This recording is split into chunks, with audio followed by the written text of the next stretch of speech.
When you visit a website or use an app on your tablet or smartphone, you leave behind traces of your activity, or what's called a digital footprint. Sometimes we know when we leave these footprints, like when you share a photo or comment on someone's social media post. Sometimes, though, it may not be clear what a website or app knows about you once you use it. When it comes to the internet, once something's out there, it's permanent. It's like stepping in wet cement. The footprints you leave behind last forever. Because of that, it's important to be careful what you share online.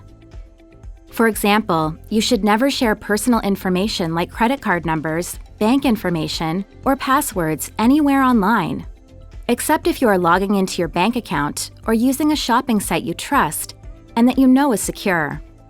You'll know a site is secure if the web address reads HTTPS, not just HTTP, and there's a padlock icon in the address bar.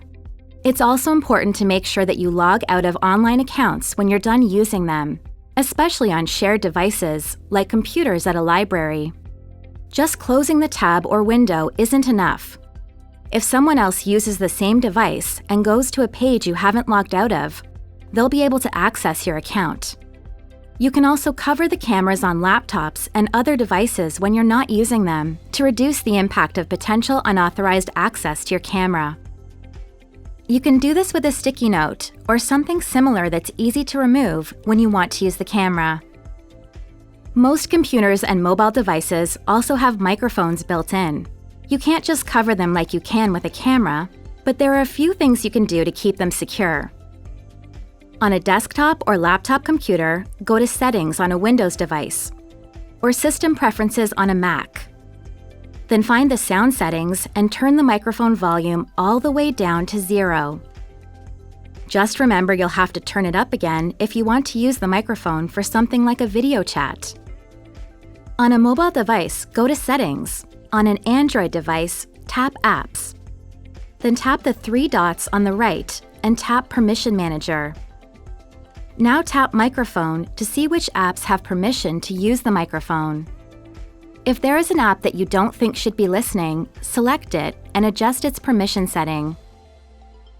On an iPhone or iPad, tap Privacy and then Microphone. And turn off access to any apps you don't think should be able to use the microphone.